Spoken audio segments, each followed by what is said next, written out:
Hello friends, आप सभी का मेरे यूट्यूब चैनल पे स्वागत है। मैं अर्चना यादव आप सभी का स्वागत करती हूँ। दोस्तों, आज की वीडियो में हमें पढ़ना है विभिन्न अवस्थाओं में सामाजिक विकास। तो चलिए दोस्तों, हम देखते हैं कि शैशव अवस्था में बालकों का सामाजिक विकास किस प्रकार से होता है। शिशु जन्म से सामाजिक नहीं होता। क्या बोल रहा है? शिशु जो होता है वो जन्म से सामाजिक नहीं होता है। जन्म के बाद अपनी आवश्यकताओं की पूर्ति के लिए संपर्क में आने वाले व्यक्तियों के प्रति प्रतिक्रिया करता है। जब बच्चा जन्म लेता है तो वो सामाजिक नहीं होता है, लेकिन जब जन्म होने के बाद अपनी आवश्यकताओं की पूर्ति करने के लिए, ठीक है, तो क्या करता है, अपने आसपास के व्यक्तियों के प्रति वो संपर्क में आता है और फिर उनके प्रति क्या करता है, प्रतिक्रिया करता है। इस प्रकार सामाजिक प्रक्रिया प्रथम संपर्क में प्रारंभ होकर जीवन पर्यंत चलती रहती है। इस प्रकार क्या होता है, जो सामाजिक प्रक्रिया है वो सबसे पहले संपर्क में आने से शुरू होती है और फिर ये धीरे धीरे जीवन पर्यंत तक चलती रहती है। हम शिशु के सामाजिक विकास को निम्न प्रकार से व्यक्त कर सकते हैं। सबसे पहले देखिए, प्रथम माह में क्या होता है, शिशु ध्वनियों में अंतर करना सीखता है। ठीक, जब बच्चा पैदा होता है तो उसे पता नहीं होता कि कौन सी ध्वनि मनुष्य की, कौन सी ध्वनि जानवर की है, उसे इस सब बारे में कुछ पता नहीं होता है। लेकिन वो प्रथम माह में धीरे धीरे क्या करता है, ध्वनियों में अंतर करना सीखता है। द्वितीय माह में मानव ध्वनि पहचानना, मुस्कुराकर स्वागत करना आदि सामाजिक प्रक्रिया है वो सीखता है। जैसे देखिए, जब दूसरा माह चालू हो जाता है बच्चे का, तो क्या करता है कि मनुष्य की ध्वनि को पहचानने लगता है और फिर उनकी आवाज को सुनकर वो मुस्कुराने लगता है। तृतीय माह में माता के लिए प्रसन्नता व माता के अभाव में दुख व्यक्त करता है। तृतीय माह में क्या करता है कि माता के लिए प्रसन्नता, अगर माता उसके पास है तो बहुत ज्यादा खुश हो जाता है, और यदि माता उसके पास नहीं है तो रोने लगता है, उसे दुख होने लगता है। ये कह सकते हैं कि वह अपनी माता को अच्छी तरीके से पहचानने लगता है तृतीय माह में। चतुर्थ माह में क्या है कि परिवार के सदस्यों को पहचानने लगता है। अब तृतीय माह में अपनी माता को अच्छी तरह से पहचानने लगा था, अब चतुर्थ माह में परिवार में जितने भी सदस्य रहते हैं वो सबको वो पहचानने लगता है। अब पंचम माह में प्रसन्नता व क्रोध में प्रतिक्रिया व्यक्त करना। पंचम माह में क्या करता है, प्रसन्नता व क्रोध में प्रतिक्रिया व्यक्त करना। अगर उसे अच्छे से प्यार से बुलाया जाता है हंसकर तो वो खुश होता है, और यदि उसे डांट दिया जाए थोड़ा जोर की आवाज में तो क्या करता है, क्रोधित होकर रोने लगता है। इस प्रकार की प्रक्रिया वो पांचवें माह में करता है। षष्ठम माह में अगर हम देखें तो वो क्या करता है, परिचितों से प्यार व अन्य लोगों से भयभीत होता है। परिचितों से प्यार, जैसे देखिए वो अपनी माता को अच्छी तरीके से पहचानने लगा तृतीय माह में। चतुर्थ माह में क्या कर रहा है, अपने घर के सदस्यों को पहचानने लगता है। लेकिन जब 6 महीने का होता है बच्चा तो वो थोड़ा घर से बाहर निकलने लगता है, घर के आसपास के लोग भी उसे खिलाने लगते हैं, तो जिनसे वो परिचित हो जाता है उनसे वो क्या प्यार करने लगता है। उनके पास अगर वो बुलाते हैं तो उनके पास वो चले जाते हैं। लेकिन यदि कोई ऐसा व्यक्ति आ जाए जिसे बच्चा कभी देखा ही ना हो तो वो उसके पास नहीं जाता, उससे डरता है। इस प्रकार की प्रतिक्रिया वो छठे माह में करता है। सप्तम माह में, सातवें माह में क्या करता है, अनुकरण के द्वारा हाव भाव सीखता है। अनुकरण के द्वारा क्या करता है, वो हाव भाव सीखता है। जैसे बड़ों का अनुकरण करता है और उस प्रकार से वो अपने हाव भाव सीखता है कि गुस्से में किस टाइप के हाव भाव वो बनाएगा, प्रसन्नता में किस टाइप के हाव भाव बनाएगा। इस टाइप के वो हाव भाव सीखने लगता है 7वें महीने में। फिर 8वें एवं 9वें महीने में क्या करता है, हाव भाव के द्वारा विभिन्न संवेगों जैसे प्रसन्नता, क्रोध, भय का प्रदर्शन करने लगता है। ओके। फिर है 10वें एवं 11वें माह में प्रतिछाया के साथ खेलना। जैसे देखिए, प्रतिछाया के साथ खेलना मतलब क्या, जब बच्चा बैठा रहता है तो उसकी खुद की परछाई उसको दिखती है तो उसे लगता है कि ये कोई दूसरा है, उसको बार बार छूता है। इस प्रकार से क्या करता है, अपनी छाया के साथ खेलते रहता है। नकारात्मक विकास इसमें होता है। ठीक, दूसरे वर्ष की अवधि में अगर हम दूसरे साल में देखें तो बड़ों के कार्यों में सहायता करना, सहयोग, सहानुभूति का विकास। जब बच्चा 2 साल का हो जाता है तो छोटे छोटे कार्य करने लगता है। जैसे अगर उसकी मम्मी ने बोली बेटा वो सामान वहां से उठा के ला लो, तो सामान उठा के अपनी मम्मी को ला के देता है। इस प्रकार से वो बड़ों का सहयोग करने लगता है। सहानुभूति का विकास हो जाता है। अगर कोई रो रहा है तो वो उसे देखकर खुद रोने लगता है या फिर उसे चुप कराने लगता है। इस टाइप की उसके अंदर क्या हो जाता है, सहानुभूति का विकास होने लगता है। इस प्रकार से शैशवावस्था में बालकों के अंदर सामाजिक विकास हम देख सकते हैं। प्रथम माह से लेकर 2 वर्ष तक की अवधि में इस प्रकार से सामाजिक विकास होते हैं। ओके, देखिए ये पूरा जो है कहाँ जब बच्चा पैदा होता है, मतलब प्रथम माह से लेकर 2 वर्ष तक के किस प्रकार से बच्चों में सामाजिक व्यवहार हो रहा है, वो किस प्रकार से अपने सामाजिक व्यवहार को सीख रहा है, ये सारी चीज इस टेबल में दिया हुआ है। अब हम आगे देखते हैं। तृतीय वर्ष तक बालक आत्म केंद्रित रहता है। तृतीय वर्ष तक क्या रहता है, बालक आत्म केंद्रित रहता है। वह अपने लिए ही कार्य करता है, अन्य किसी के लिए नहीं। क्या करता है, सिर्फ अपने लिए ही कार्य करता है, किसी और के लिए कार्य नहीं करता है। 2 या अधिक बालकों के बीच उसमें सामाजिकता का भाव विकसित होता है। जब वो मतलब देखिए जैसे घर में बालक है तो 3 वर्ष तक वो क्या करेगा, आत्म केंद्रित रहेगा। ठीक है, मतलब सिर्फ अपने लिए ही काम करेगा, किसी दूसरे के लिए नहीं करेगा। और जब वो 2 या 2 से अधिक बालकों के बीच में आता है तो उसके अंदर सामाजिकता का भाव विकसित होने लगता है। इस प्रकार चतुर्थ वर्ष के समाप्त होने तक बालक बहिर्मुखी व्यक्तित्व को धारण करना प्रारंभ कर देता है। इस प्रकार क्या होता है, जब वो चतुर्थ वर्ष का हो जाता है तो बहिर्मुखी व्यक्तित्व को धारण करने लगता है, मतलब सामाजिकता का भाव उसके अंदर विकसित होने लगता है। शैशवावस्था के अंतिम वर्षों में शिशु का व्यवहार बाह्य परिवेश की ओर केंद्रित हो जाता है। शैशवावस्था का अंतिम वर्ष बोले तो 5 वर्ष या 6 वर्ष जो है, उस वर्ष के अंत में उसके अंदर क्या हो जाता है, उसका जो व्यवहार होता है वो बाह्य परिवेश की ओर केंद्रित हो जाता है। वो बाहर बच्चों के साथ खेलने लगता है, उनके साथ बातचीत करने लगता है, मित्र बनाने लगता है। इस टाइप का उनका सामाजिक विकास होते रहता है। शिशु मित्र बनाना, विचार करना, देखिए यहाँ पे शिशु मित्र बनाना, विचार विनिमय करना, अपने साथियों में समायोजन सीख जाते हैं। जब बच्चा 6 वर्ष का हो जाता है तो घर से बाहर निकलता है, अपने मित्रों के साथ खेलता है, नए नए मित्र बनाता है, अपने विचारों का आदान प्रदान करने लगता है और अपने साथियों के साथ वो क्या करता है, समायोजन स्थापित करने लगता है। ओके, यहाँ तक के समझ में आ गया कि शैशवावस्था में किस प्रकार से बालकों का सामाजिक विकास होता है। प्रथम माह से लेके 5 वर्ष या 6 वर्ष तक की अवधि तक इस प्रकार से वो अपना सामाजिक विकास करता है। अब हम आगे देखेंगे कि बाल्यावस्था में सामाजिक विकास किस प्रकार से होता है। देखिए बाल्यावस्था में सामाजिक विकास, शिशु का संसार परिवार व बालक का संसार परिवार के बाहर संगी साथी व विद्यालय होता है। जैसे देखिए शिशु जब मतलब बच्चा जब पैदा होता है तब से वो 4 या 5 वर्ष तक उसका जो संसार होता है वो घर ही रहता है, घर की परिवार ही रहती है, घर के सदस्य ही उसका क्या होता है, संसार होते हैं। उसके बाहर वो घर के बाहर ज्यादा नहीं जाता है शिशु।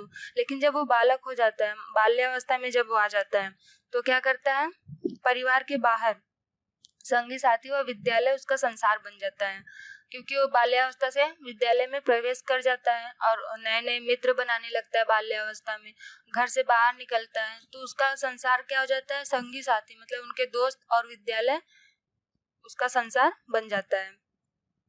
बालक एवं बालिकाओं में सामाजिक जागरूकता, बालक एवं बालिकाओं में सामाजिक जागरूकता आ जाती है।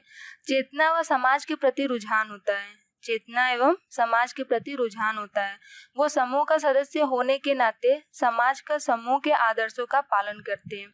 यदि देखिए बाल्यावस्था में बालक क्या करते हैं, जैसे कि हम पहले भी देखे हैं कि बाल्यावस्था को हम गैंग एज बोलते हैं, मतलब समूह आयु बोलते हैं। इस अवस्था में बालक अपना समूह बनाते हैं, तो जिस समूह के वो सदस्य होते हैं, ठीक है, उस समूह के आदर्शों का वो पालन करते हैं। जिस प्रकार से सभी समूह के सदस्य करते हैं उसी प्रकार से बालक भी करता है अपना व्यवहार, जैसे सामाजिक व्यवहार वो व्यक्त करता है अपने समूह के अंदर।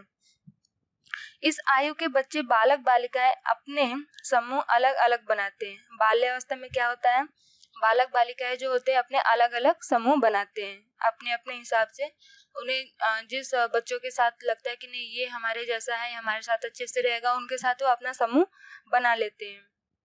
उन्हें खेल अधिक प्रिय होते हैं, अपने समूह में नियमों का पालन करते हैं। बाल्यावस्था में बच्चों को खेल बहुत ज्यादा प्रिय होते हैं और अपने ही समूह में क्या करते हो, अपने नियमों का पालन करने लगते हैं। समूह में जो नियम बनाए जाते हैं उस प्रकार से उनका पालन करते हैं। इस प्रकार से बाल्यावस्था में सामाजिक विकास होना प्रारंभ हो जाता है। अब आगे देखेंगे क्या है। इस अवस्था में बच्चे मित्र बनाने लगते हैं। वे अधिकतर कक्षा के सहपाठी को ही मित्र बनाते हैं। बाल्यावस्था में क्या करते हैं बच्चे, मित्र बनाने लगते हैं, नए नए दोस्त बनाने लगते हैं। लेकिन उसमें से अधिकतर जो उसके मित्र होते हैं वो कक्षा के सहपाठी होते हैं, जो विद्यालय में उनके साथ पढ़ते हैं, उनके क्लास में होते हैं, वही क्या होते हैं, उनके ज्यादातर दोस्त बनते हैं। इस आयु में बच्चे आत्मनिर्भर होने का प्रयास करते हैं। क्या होने का प्रयास करते हैं, आत्मनिर्भर होने का प्रयास करते हैं। वे घर से बाहर निकलकर अन्य बालकों के साथ समय बिताते हैं। ठीक है, क्योंकि देखिए उन्हें खेलना बहुत पसंद होता है और जब तक वो घर से बाहर नहीं निकलेंगे तो कहाँ खेलेंगे, जब बच्चों के बीच में जाएंगे तभी तो खेलेंगे। इसलिए क्या करते हैं, वो अपना ज्यादा से ज्यादा समय अपने दोस्तों के साथ बिताते हैं, कार्य करते हैं और निर्णय भी लेते हैं। उनमें कार्य करने की क्षमता आ जाती है और खुद का निर्णय लेने का भी विकास हो जाता है। उनमें आत्मसम्मान की मात्रा अधिक होती है। बाल्यावस्था में आत्मसम्मान की मात्रा अधिक होती है। बाल्यावस्था में बालकों में प्रवृत्तियों, चारित्रिक गुण व नागरिक गुणों आदि का विकास होता है। क्या क्या होता है बाल्यावस्था में, प्रवृत्तियों, चारित्रिक गुण, नागरिक गुणों आदि का विकास होने लगता है। वे अपने माता पिता, अध्यापक आदि के व्यक्तित्व से प्रभावित होते हैं और उनकी विशेषताओं को सीखते हैं। क्या करते हैं बालक बाल्यावस्था में, अपने माता पिता से क्या उनका जो जिस प्रकार के उनके माता पिता व्यवहार करते हैं उसी प्रकार से बच्चे भी सीखते हैं, या फिर उनके अध्यापक जिस प्रकार से होते हैं, उनका व्यक्तित्व जिस प्रकार से होता है उसी प्रकार के व्यक्तित्व का अनुकरण बालक करने लगते हैं, उनकी विशेषताओं को वो सीखने लगते हैं। ओके, इस अवस्था में बच्चे आत्म केंद्रित या स्वार्थी नहीं होते हैं। जैसे कि हमने देखे कि शैशवावस्था में बालक क्या होते हैं, आत्म केंद्रित होते हैं, सिर्फ अपने लिए काम करना पसंद करते हैं। लेकिन बाल्यावस्था में ऐसा नहीं होता, बच्चे आत्म केंद्रित नहीं होते या फिर वो स्वार्थी नहीं होते, बल्कि वे समाज में अपने को समायोजित करते हैं। क्या करते हैं, समाज में अपने आप को समायोजित करते हैं। इस अवस्था में बच्चों में नेता बनने की भावना दिखाई देती है। नेता बनने की भावना बाल्यावस्था में अधिक रूप में देखी जाती है। उनके अंदर नेता बनने, जैसे बोलते हैं नेतृत्व करने के लिए अपने समूह में कैसे सभी सदस्यों को समझाना है, खेल के नियम, इस टाइप के जो कार्य होते हैं बाल्यावस्था में बहुत ज्यादा ही पाई जाती है। सामाजिक प्रशंसा व स्वीकृति प्राप्त करने की प्रवृत्ति होती है। सामाजिक प्रशंसा व स्वीकृति प्राप्त करने की प्रवृत्ति होती है। जैसे बालक कोई कार्य कर रहा है तो अगर उसे समाज की स्वीकृति मिल जाए, नहीं तुम बहुत अच्छा कर रहे हो, या उसे प्रशंसा मिल जाए उस कार्य के लिए, तो बहुत खुश हो जाते हैं और अपना कार्य बहुत अच्छे से करते हैं। इसलिए उनमें क्या होती है, ये सामाजिक प्रशंसा और स्वीकृति प्राप्त करने की प्रवृत्ति बहुत अधिक मात्रा में पाई जाती है। अगर उन्हें समाज की तरफ से स्वीकृति मिल गई या फिर उनके कार्य के लिए प्रशंसा मिल गई तो अपने कार्य को बहुत अच्छे से करने की कोशिश करते हैं। अब हम आगे देखेंगे किशोरावस्था में किस प्रकार से सामाजिक विकास होता है। किशोरावस्था में सामाजिक विकास। किशोरावस्था मानव जीवन की अनोखी अवस्था है। ओके, पहले भी हम डिस्कस कर चुके हैं कि किशोरावस्था क्या मानव जीवन की अनोखी अवस्था होती है। उसके प्रति दूसरों और दूसरों के प्रति उसके दृष्टिकोण न केवल उसके अनुभवों में वरन उसके सामाजिक संबंधों में भी परिवर्तन लाने लगते हैं। क्या बोल रहे हैं यहाँ पे, उसके प्रति, ठीक है, उसके प्रति दूसरों के और दूसरों के प्रति उसके दृष्टिकोण न केवल उसके अनुभवों में वरन उसके सामाजिक संबंधों में भी परिवर्तन लाने लगते हैं। इससे उसके सामाजिक विकास पर भी निम्न प्रभाव पड़ता है। इससे क्या होता है, उसके सामाजिक विकास पर निम्न प्रकार से प्रभाव पड़ता है। जैसे देखिए, इस अवस्था में किशोर किशोरी में आत्म प्रेम की भावना बहुत अधिक होती है। वे अपनी वेशभूषा पर विशेष ध्यान देते हैं तथा स्वयं को आकर्षक बनाने में अधिक समय व्यतीत करते हैं। क्या करते हैं? जब किशोरावस्था चालू हो जाता है, उस किशोरावस्था में जो किशोर और किशोरी होते हैं उनके अंदर क्या आत्म प्रेम की भावना बहुत अधिक होती है। वे अपनी वेशभूषा पर विशेष ध्यान देते हैं तथा स्वयं को आकर्षक बनाने में अधिक समय व्यतीत करते हैं। जैसे कि हमने देखे किशोरावस्था में बच्चे शीशे के सामने बहुत ज्यादा अपने आप को देखते रहते हैं कि हमारी पर्सनालिटी कैसी दिख रही है, हम कैसे दिख रहे हैं, हमारे कपड़े कैसे हैं, हमारी हेयर स्टाइल कैसी है, इस टाइप से वो खुद से ही प्रेम करते हैं, अपने आप को बहुत अच्छा मतलब बहुत आकर्षक दिखाना चाहते हैं किशोरावस्था में। ओके, इस अवस्था में किशोर किशोरी में विषम लिंगीय आकर्षण होने लगता है। किशोरावस्था में क्या होता है? जो किशोर किशोरी होते हैं उनके अंदर विषम लिंगीय आकर्षण होने लगता है। मतलब लड़की है तो लड़के की तरफ अट्रैक्ट होगी या फिर लड़का है तो लड़की की तरफ अट्रैक्ट होता है। इस टाइप से विषम लिंगीय आकर्षण होने लगता है। वे एक दूसरे के साथ समय बिताने के लिए उत्सुक रहते हैं। क्या करते हैं वो? वे एक दूसरे के साथ समय बिताने के लिए उत्सुक रहते हैं। इस आयु में बच्चे अपने समूह के सक्रिय और प्रतिष्ठित सदस्य बन जाते हैं। किशोरावस्था में जो बच्चे होते हैं वे अपने समूह के सक्रिय प्रतिष्ठित सदस्य बन जाते हैं और वो समूह के लिए कुछ भी करने को तैयार होते हैं। ठीक है।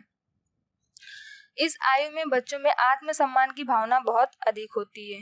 क्या होती है? आत्मसम्मान की भावना बहुत ज्यादा अधिक होती है और वो अपने को बच्चा ना मानकर वयस्क मानने लगते हैं।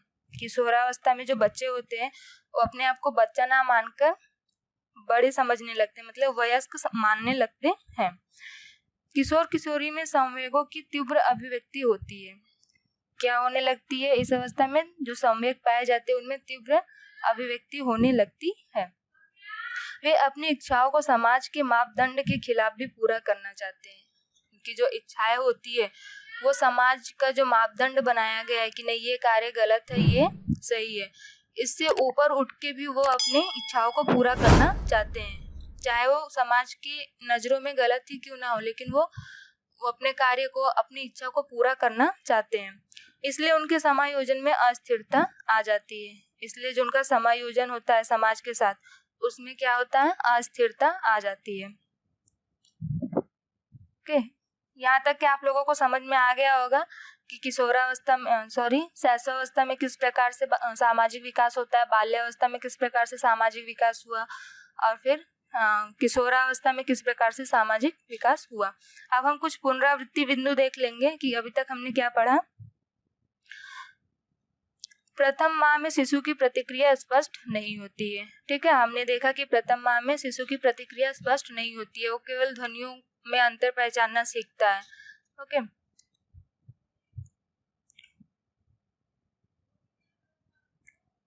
एक वर्ष की उम्र में वह लोगों से हिल मिल जाता है। एक वर्ष की जब वो बच्चा हो जाता है तो लोगों से हिल मिल जाता है, माता पिता से, घर के बाकी सदस्यों से या फिर आस पड़ोस के जो बड़े रहते हैं जो उसे खिलाते हैं, उससे वो क्या हो जाता है? घुल मिल जाता है, उन्हें पहचानने लगता है, उनके प्रति प्यार भी करने लगता है उनसे। लेकिन जब वो अपरिचित को देखता है तो क्या करता है? वो उनसे डरने लगता है। ठीक, इस प्रकार से एक वर्ष की उम्र में वह लोगों से हिल मिल जाता है। 5वें वर्ष में वह दूसरों से समायोजन करने लगता है। 5वें वर्ष में वो क्या करता है? दूसरों के साथ समायोजन करने लगता है, घर से बाहर निकलने लगता है, मित्र बनाने लगता है। ठीक, बाल्यावस्था में बालक बालिका अपने अलग अलग समूहों का निर्माण करते हैं। हमने देखा कि बाल्यावस्था में जो बालक और बालिकाएं होती है वो अपने अलग अलग समूहों का निर्माण करते हैं, वह उन्हीं के आदेशों का पालन करते हैं और समूह के सदस्यों के जो आदेश होते हैं उन्हीं के अनुसार क्या करते हैं? वो उनका पालन करते हैं। किशोरावस्था में सजने संवरने में विशेष रुचि होती है, वह विपरीत लिंगीय आकर्षण होता है। किशोरावस्था में जो बच्चे पाए जाते हैं उनमें अपने आप को आकर्षक दिखाने की रुचि पाई जाती है, वो सजने संवरने में ज्यादा समय अपना व्यतीत करते हैं। और सबसे बड़ी बात तो जो विपरीत लिंगीय आकर्षण होता है वो बहुत प्रबल मात्रा में पाया जाता है किशोरावस्था में। ओके, आशा करती हूँ कि आप लोगों को यहाँ तक सब समझ में आ गया होगा कि किस प्रकार से सामाजिक विकास तीनों अवस्थाओं में होता है। आप इसे अच्छे से पढ़िए, एक बार और अच्छे से सुनिए और फिर आपको ये बहुत अच्छे से समझ में आ जाएगा। और ये वीडियो अगर आपको समझ में आया हो तो इसे लाइक कीजिए। धन्यवाद।